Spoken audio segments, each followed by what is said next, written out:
Another very, very special guest today. He is the record holder for the youngest ever NPL coach. He's the current coach of Heidelberg United and a really special guy. And he has an amazing story to tell. So I'm really, really excited to be able to listen to you, Johno, today. And I'm sure everyone else will really enjoy it as well. So Jonathan Clemente, welcome, mate. Thanks for having me, mate. Very, very keen to get talking. Absolutely, mate. So let's go back to the start. You've had a journey with mental health that has been, by your accounts, quite challenging at times. Can you share with me, I guess, your background and how you evolved with your mental health and also with football? Yeah, of course. So thankfully, it's been quite well documented, and I think that's one of the good things is, especially on this platform, we need to start talking about mental health in sport and in general. So that's been quality. But really, to get into more detail of it, family issues when I was young in terms of health. So dad and sister were quite unwell, and when you're young, you don't realise that the effect that actually has on you as a kid. So I just kind of brush it to the side as you do. However, those effects started to come into play as I got a little bit older. So struggled with that a little, and then but always to get out of a bad headspace was football. A lot like many of us, played from a young age, coached from a young age. So that was tremendous for me. But it got to a point when I was about 15 or so where I just wasn't really enjoying playing anymore. I was struggling because I didn't really know who I wanted to be as a person, and then I had conflicting interests, but I always knew football was at the core of that. So that's something that you don't know how to deal with that at a young age, because you don't have it's hard to find a certain role model or someone who's been through that that you can kind of lean on. And in my time as a player, due to my personality and whatnot, I'm quite loud. I was a locker room leader, I was a leader. But as a 15-year-old, I wasn't a leader. A leader now, coming out of mental health and seeing it, a leader's, honest and open and caring and welcoming and has a high level of emotional intelligence. That's a leader now. But back then, I didn't know that. I just used to say to the centre back, if you give me a bad pass, that's scream me. And that's leadership on the pitch. You know what I mean? So I had no one really to turn to. And, I went through some difficult life circumstances, still with the family illnesses, but other things on top of that. And then it all kind of, came to a head in about 2017. I'd stopped playing, I'd stopped coaching because I was really struggling with my mental health where, I always loved coaching, but I knew you're the role model. And if you're not sorted 100%, you shouldn't be a role model or teaching or coaching young, impressionable children. So I stopped coaching for the year. And that, I believe, was a good decision because it took me on this journey where we are now, that if I didn't do that, I wouldn't be here today in this kind of mental capacity. So I stopped playing, and then, got into, there was a big incident in Sydney, which is quite well documented. And there was a photo of me, in an incident there. That photo went viral, to put it quite bluntly, was the main feature of Fox Sports. I just turned 18 at the time. Was the main feature of Fox Sports, Herald Sun, Sydney Telegraph, all of them just of my face. And I knew that person in that photo wasn't me. And the people close to me knew that. But that's a difficult mental challenge when think of Fox Sport, the reach that has. The masses know you as someone you're not. I know in my head, in my mental health, and my family, and my close friends know who I am as a person, my morals, my ethics, and what I stand for. But everyone just sees me from that photo. So if you don't know me, you go, oh, Johno Clemente, oh, that kid from the photo, and that's a difficult thing to burden, really, because you go, okay, I've got to prove everyone wrong, and I've got to sort this mess out in my own self, and that was a challenge, How do you do that when everyone kind of already put negative connotations to your name? And going on from that, it's hard to find a job when there's a photo like that out there. Very difficult. So I was 18, still struggling with my mental health, but I was on the right track because I still knew deep down in my core who I am as a person. And I come from a great family, great friends, so none of that was any excuse. Absolutely. You know, so I knew I had to dig deep and kind of own the situation, you know, with mental health and say, yeah, I need help in certain aspects. This is a challenge, but we're going to get through this. And that was a massive thing. Absolutely. So from there, really, yeah, sorry. Sorry, I just wanted to ask you a question around, so we'll continue along with the story, but I was very interested to hear what a bad day looked like for you back then.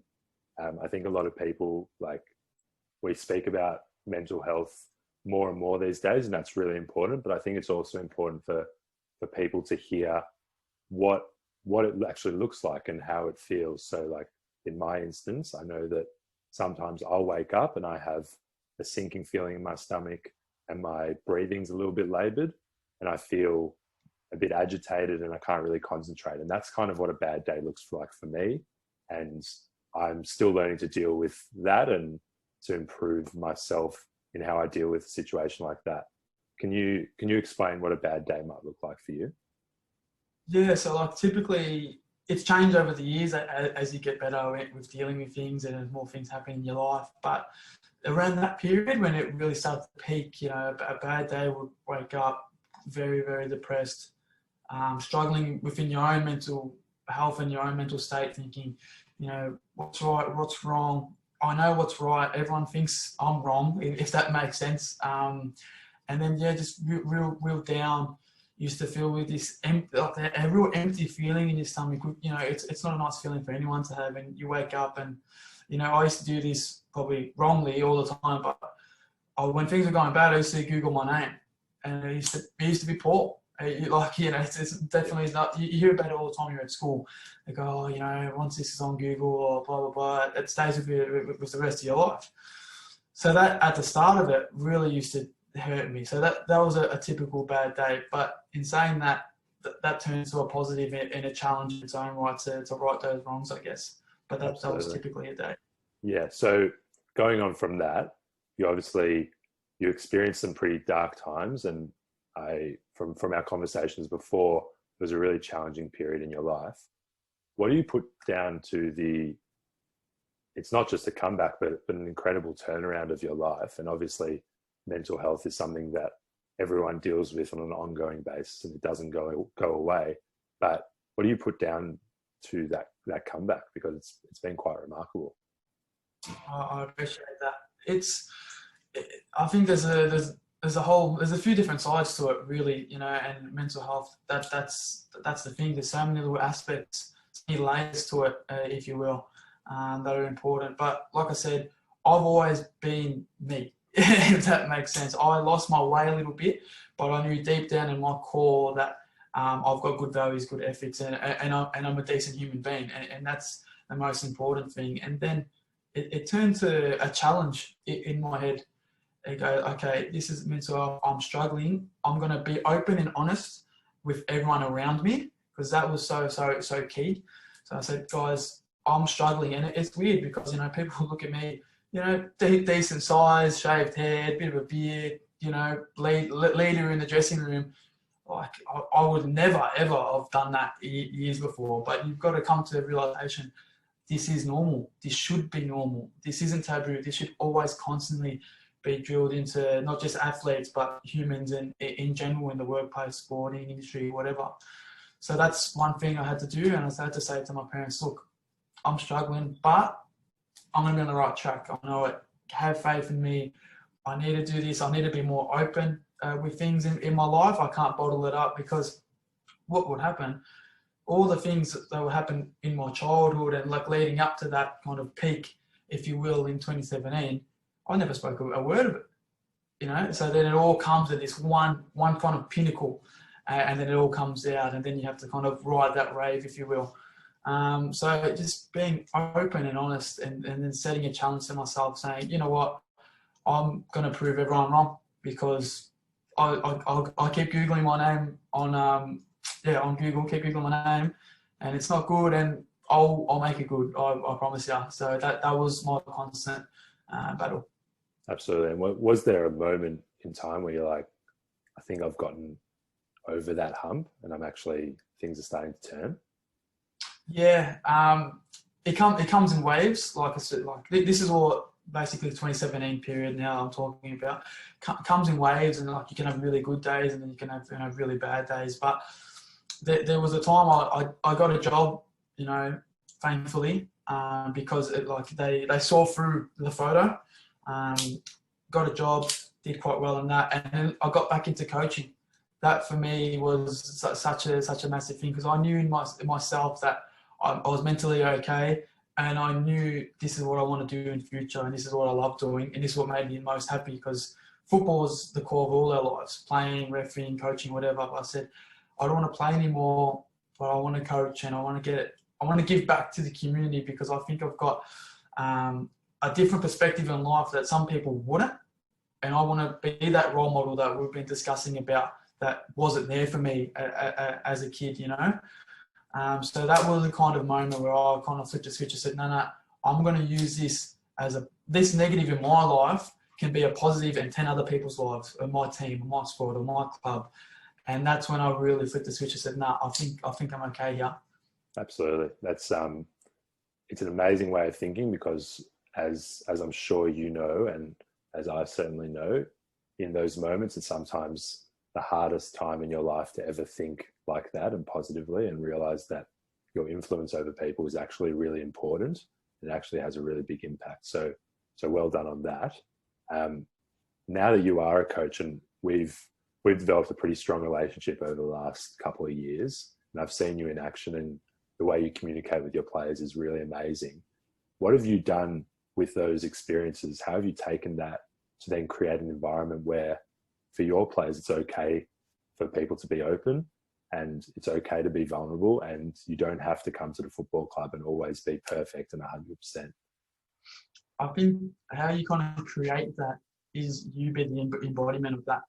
I'm incredibly open, and people give me stick because like there's a lot of articles, a lot of this, but these things should be out in the open. These stories shouldn't be kept to yourself, because like I said, someone reads or watches this and your wonderful platform goes, okay, like he's the head coach of Heidelberg and he went through that. I'm going through a similar stage. It's going to be okay, So you've got to be open and honest with everything, and with my players 110%. And they know my kind of situation, I guess, and I hope and I believe they see that and go, that's a leader in a way, because he's being open and honest, and he's being quite brave to share that story when people neglect it, and there's negative connotations around it. But if you can be brave and share it, I think that rubs off on the players when they can come to me and say, Johno, I'm not doing this, I'm not really feeling it. 100%. Like we're all here for each other. Yes, football is what we're here to do, but really we just want to be decent human beings at the end of the day, So that's the key. Just that good, honest feedback, good communication. And I kind of like to think of it, how would you want, as even to yourself, how would you want your coach to be? And I know I want my coach to be the most emotionally intelligent person ever. So my leadership style now is, how can I be that leader? I want to lead, not, yes, through example, but I'm not going to lead from screaming. I want to lead from learning, from experiencing. I want to learn from connecting with a player. And that's how hopefully we can bridge that gap. Absolutely. And we've spoken a little bit in the last week or so around the difference between women's football, which you're heavily involved in, and a big, game changer for women's football, and men's football. Would you say that women's football is ahead of men's in terms of the way that people express themselves? And I guess why is it important for the men to kind of see that and see that, hang on, there's actually a lot of benefits to being more open and honest with each other? Yeah, 100%. So I strongly believe that the women's game is way ahead of the men's and the boys in that aspect, because I think the girls, they just, we come to an environment where like for boys or men's environments, for example, you want to be the best. Like as a player, you want to be the best. But in women's, you want everyone around you to be the best as well. You want that real sense of team and belonging in women's football is a vast different to men's. And I think that's where that's why I love it, to be honest, because they really are open, and the connection that you can build with the players is tremendous, really. And that's why you coach, you know.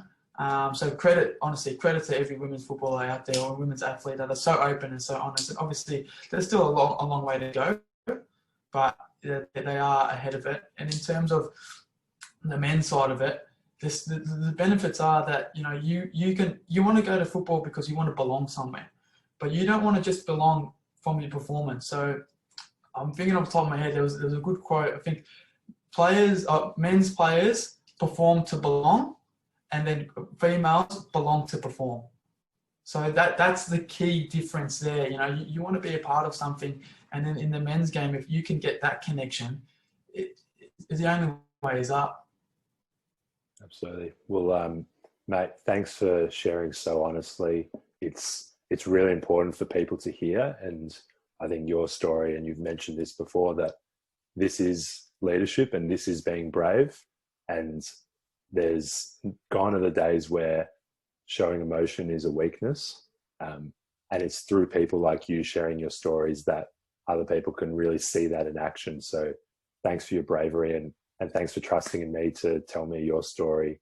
And yeah, I can't wait to see what you do in the future, because it's really, really exciting. You're only getting better.